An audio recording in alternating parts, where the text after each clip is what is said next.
शिवाजी महाराज बालपणात होते त्यावेळची कथा. शिवबाई ना लहान होते आणि शिवबाने एक हट्ट केला. हट्ट कोणता? मला घोड्यावर बसायचंय आणि घोडा चालवायचाय. शहाजी राजे जिजाऊ मातेने शिवबाला समजून सांगितलं, बाळा ऐकणार आहे, अजून लई लहान आहे तू. पण शिवबा काय ऐकना तू, म्हणून बाल हट्ट पुरा करावा लागतो.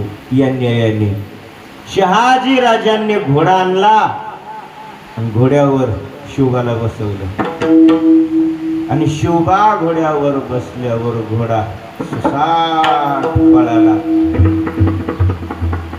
आणि महाराज शिवबा घोड्यावरून पडले ना, अंगाला खरचटलं शिवबाच्या. आणि शिवबा नुसतं वळून पाठीमागं पाहत होते. का? कोणीतरी येईल आणि मला उचलून घेईल. लक्षात, शिवबा आईकडं पाहिजे, वडिलांकडं पाहिजे. दोघं बी हालानात, ते बी दोघं एकमेकाकडं बघायला लागले. आणि शहाजी राजांनी एक पाऊल पुढे टाकलं ना तर जिजाऊ मातेने अडवलं. थांबा. आता शिवबाच्या लक्षात आलं आपल्याला उचलून घ्यायला आता कुणी येणार नाही. अहो शिवबा धडपड करून उठले आणि संथ गतीने पावलं टाकत टाकत टाकत जिजाऊ मातेजवळ आले. जिजाऊ मातेच्या कमरेला मिठी मारली आणि जिजाऊ मातेला एक प्रश्न केला. आई निष्ठुर निष्ठुर झाली, आई निष्ठुर. अहो लेकराचं हे शब्द ऐकल्यावर महाराज जिजाऊ मातेच्या अश्रूचा बांध केव्हाच फुटला होता. जिजाऊ मातेने डोळ्यात अश्रू येऊच दिले नाही. उलट या प्रश्नाचं उत्तर देण्यासाठी जिजाऊने शिवबाला एक सत्य कथा सांगितली.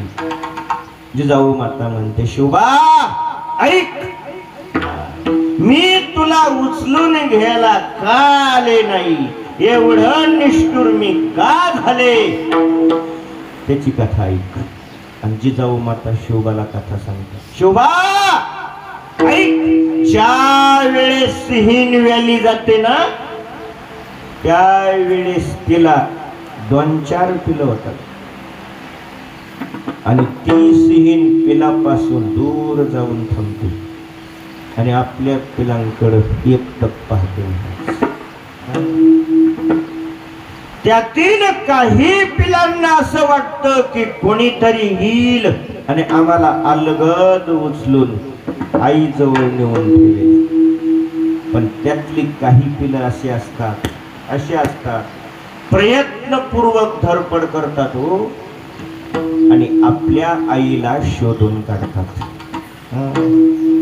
ऐका, जी पिलं आपल्या आईला शोधून काढतात ना त्याच पिलांना ती सिंहीण माया लावते, सांभाळ करते, पालन पोषण करते. म्हणून त्या पिलांना छावा म्हणतात, छावा.